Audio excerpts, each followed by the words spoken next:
blue thing. The blue thing looks like it's the knock sensor. I had to pick up this guy right here. I have no idea what this thing does, but it goes all the way into the firewall, I think. So it's going to need to be picked up. Now this gets threaded between some of the intake manifold stuff, so be careful with this when you reinstall the intake manifold. This should be able to just get lifted up and put out of the way. I probably want to have somebody help me get all these wires out of the way when I put the intake manifold back in. And like I said, when it comes to the knock sensor, I'm not sure exactly what the hell to do. So this is way uglier than I thought it was going to look, and I got to research ways to get it cleaned up.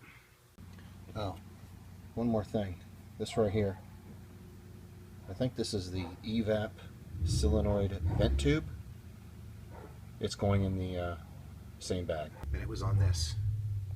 I think that is the evap solenoid vent tube. Not 100% sure, but there's the bracket, and it is going in the manifold bag. Alright, so with the intake manifold out, my next thought was to remove the heads. But in order to remove the heads, you've got to remove the exhaust manifold. So you can see that exhaust manifold's loosened up, and I'll show you why in a second. So to get to the heads, you need to do the exhaust manifold first. So let's check it out. So, passenger side. Passenger side went without a hitch. All three just went zoom, zoom, zoom. Everything was perfect. I think it took maybe 2 or 3 minutes on the passenger side. Unfortunately, for me, the driver's side, not so lucky. You were looking at, if it would focus, that is the most damage I've ever done to a bolt in my life. I've been on this bolt for over 2 hours, probably closer to 3. Stripped it, then I tried one of those bolt out things, then I tried cutting it off, nothing doing. That one came off okay, without any issue. And this third one is in this magical place. Well, there was the O2 sensor. I had to take the O2 sensor off because I couldn't even get to it. But this third bolt, I'm actually feeding the phone in it. I don't know what you can see because my hand's in the way. Let's see. This third magical bolt is nowhere to be found. There it is. So you would think that would be easy, but let me feed you back through. So we've got, what do we have here? We've got catalytic converter and the drive shaft in the way. I mean, everything's in the way. Drive shaft, catalytic converter. I can't even find the damn bolt. There it is, way up there. Right up there. So there's the bolt up there. The PVC thing, or excuse me, the O2 sensor I took off, but it's up there. It's already stripping, and I got this stuff in the way. So, not wanting to have another one of these issues, I came up with the right idea of undoing it from the head to try to drop it down some, and we'll see how that goes. Alright, well, here I am. Exhaust manifold is separated from the head. Looks like I broke a bolt. But now I'm going to go back underneath and see if that bought me anything.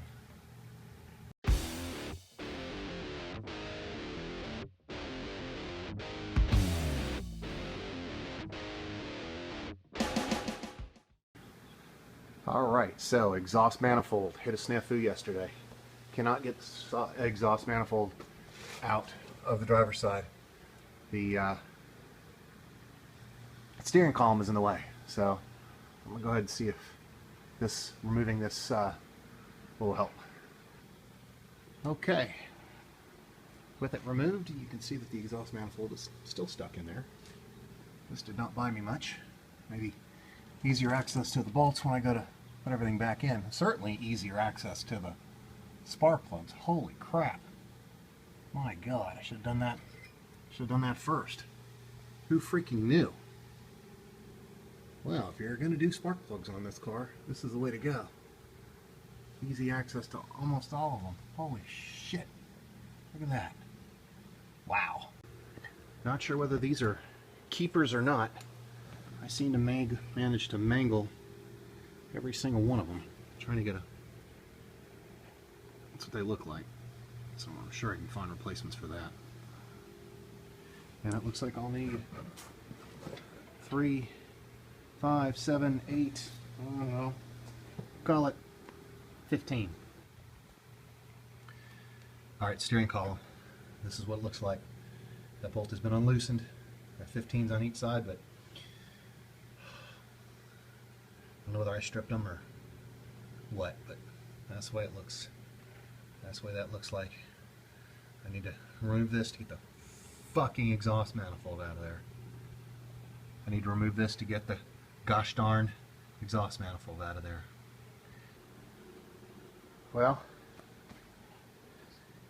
this far into the project, if you had asked me what I thought the hardest part of the project was going to be, removing the exhaust manifolds would have not have been my first pick. But between the bolt from hell that I had to break off to dislodge it from the Y pipe, to the fact that the exhaust manifold wouldn't come out, this one's got it. All the rest of it beat. Intake manifold wasn't as hard.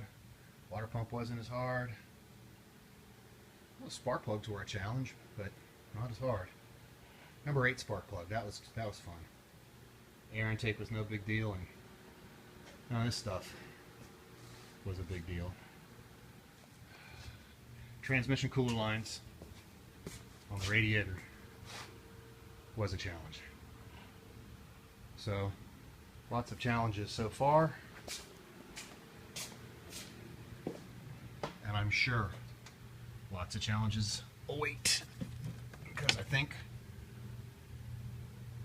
well, I don't know what's next. I don't know whether to, I guess the radiator bracket and all that other kind of crap comes before I try to get into that valve cover. But for now, I'm just going to sit here for a few minutes. Well, I read somewhere on the internet, if you lower the front, it's a lot easier to get in here and work on stuff. And I have to go back and find out who that smart, wise person was who said that. Because I don't remember. I watched probably hundreds of hours worth of videos prior to starting this. But they're right. This thing's nice and low. And got easy access to pretty much everything. I'm going to disconnect the electrical on the alternator and see about getting that alternator / power steering situation off. I call it situation because, unlike a real mechanic, I don't have a fucking clue what it's called. And you know what? I really don't give a shit.